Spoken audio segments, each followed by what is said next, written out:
जय श्री राम रघुवर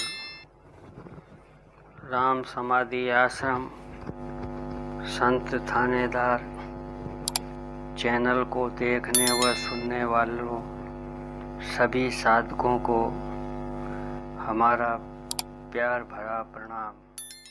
बंधुवर, आज हम ये सुनने और समझने की कोशिश करते हैं कि गुरु कौन है। गुरु के बारे में क्या क्या पुराणों में, ग्रंथों में लिखा हुआ है, उस सभी को आज सुनेंगे। तो आइए सुनते हैं गुरु कौन है। गुरुर् ब्रह्मा गुरुर्विष्णु गुरुर्देवो महेश्वर गुरु साक्षात परब्रह्म तस्मै श्री गुरुवे नमः। वह गुरु ही ब्रह्मा है, गुरु ही विष्णु हैं, गुरु ही भगवान शिव है, गुरु ही स्वयं भगवान हैं। गुरु को नमस्कार है, अर्थात गुरु की पूजा करना भगवान ब्रह्मा विष्णु महेश की पूजा के समान है। हम गुरु में भगवान को देखते हैं, वह भगवान से अलग नहीं है। शास्त्रों में गु का अर्थ अंधकार और रू का अर्थ निवारक बताया गया है, अर्थात संस्कृत के शब्द गुरु का अर्थ है अज्ञान के अंधकार को दूर करने वाला।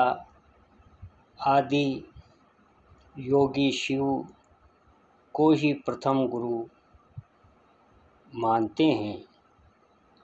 योगिक परंपरा में शिव की पूजा भगवान के रूप में नहीं की जाती थी, बल्कि उन्हें आदि योगी, प्रथम योगी और आदि गुरु, प्रथम गुरु माना जाता था, जिनसे योग विज्ञान की उत्पत्ति हुई थी। आषाढ़ पूर्णिमा की मध्य रात्रि का पहर जब योगी शिव ने खुद को आदि गुरु, प्रथम गुरु में रूपांतरित कर लिया था, वह दक्षिण की ओर मुड़ गए। यही कारण है कि उन्हें दक्षिणामूर्ति के नाम से भी जाना जाता है।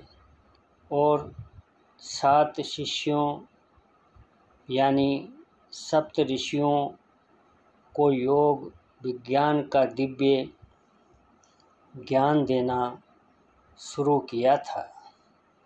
आषाढ़ पूर्णिमा के दिन घटित यह दैवी घटना भारत के उत्तराखंड में केदारनाथ से 5 किमी ऊपर कांति सरोवर झील के तट पर हुई थी।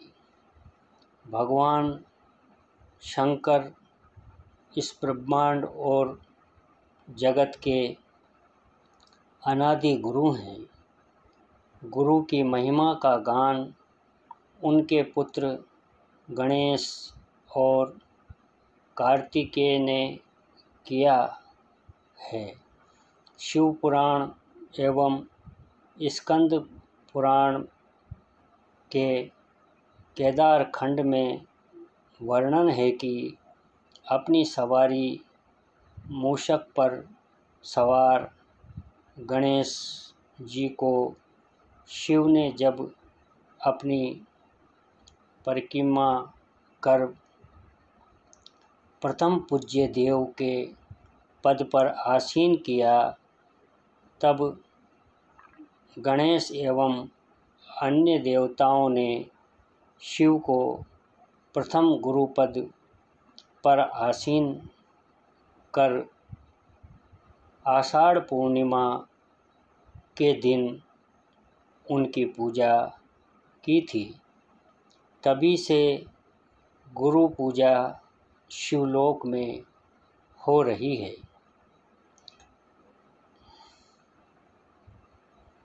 एक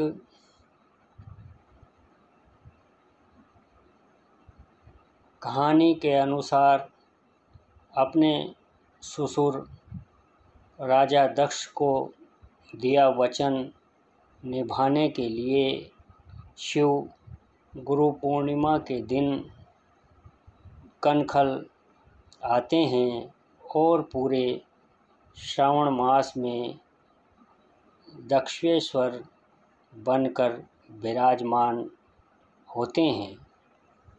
उनके प्रतिरूप देश भर के शिवालयों में साकार हो उठते हैं। इसीलिए करोड़ों शिव भक्त पूरे सावन भोले भंडारी का जलाभिषेक पूजा के रूप में करते हैं। गुरु पूर्णिमा अर्थात गुरु के ज्ञान एवं उनके स्नेह का स्वरूप है। हिंदू परंपरा में गुरु को ईश्वर से भी आगे का स्थान प्राप्त है। कहा जाता है कि हरि रूठे गुरु ठोर है, गुरु रूठे नहीं ठोर। गुरु के सानिध्य में पहुंचकर साधक का ज्ञान, शांति, भक्ति और योग शक्ति प्राप्त होती है। गुरु पूर्णिमा को व्यास पूर्णिमा के नाम से भी जाना जाता है। यह दिन महर्षि वेद व्यास जी का अवतरण दिवस यानी जन्मदिन भी है। लगभग 5000 वर्ष पूर्व महर्षि वेद व्यास ने अब वेदों का संकलन किया था। उन्होंने मंत्रों को 4 संहिताओं में व्यवस्थित किया और जो 4 वेद हैं, पवित्र ऋग्वेद, यजुर्वेद, सामवेद, अर्थवेद, ऋषि मुनियों के आश्रमों में चलने वाले गुरुकुलों से गुरु पूजा की परंपरा प्रारंभ हुई। शास्त्रों के अनुसार यह पर्व आरंभ में प्राचीन सप्त ऋषियों के आश्रम से शुरू हुआ था। भारद्वाज, गौतम, जमदग्नि, कश्यप, अत्रि, वशिष्ठ और विश्वामित्र के गुरुकुलों में आषाढ़ पूर्णिमा के दिन विद्यार्थी संसार का ज्ञान कराने वाले गुरुओं को यथाशक्ति भावांजलि दिया करते थे। कालांतर में इसी दिन भगवान बुद्ध और महावीर की पूजा उनके अनुयायी करने लगे। धीरे धीरे गुरु पूजा व्यास पूजा के रूप में मठ, मंदिरों, अखाड़ों, आश्रमों एवं शिक्षण संस्थाओं में पहुंच गई। यज्ञोपवीत पहनाकर जिस गुरुकुल ने पहला गुरु मंत्र दिया, उसकी वार्षिक पूजा भी इसी दिन की जाती है। गुरु महिमा का वर्णन अनेक संतों ने किया है। गुरु की नाव के बिना जीवन सागर को पार करना असंभव है। परम पूज्य परम संत कबीरदास जी महाराज ने गुरु की महिमा का अनोखा वर्णन किया है। कबीर संत दीप नव खंड माई, गुरु साईं बड़ा न कोई, किरता करे ना कर सके, गुरु करे सो होए। अर्थात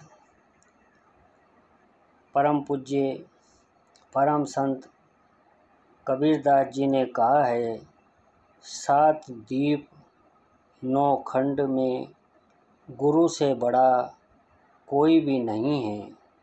यदि तुम अथक प्रयास के बाद भी कोई कार्य नहीं कर पा रहे हो तो यह गुरु कृपा से ही सफल होगा।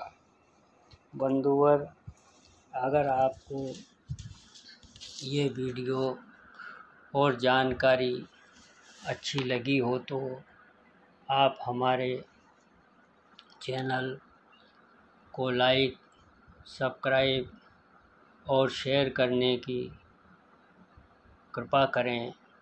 अगर भूल से कोई गलती हुई हो तो हमें क्षमा करने की भी कृपा करें। आप सभी के श्री चरणों में शत शत प्रणाम। फिर आगे नई जानकारी के साथ आपसे भेंट होती रहेगी। सादर प्रणाम।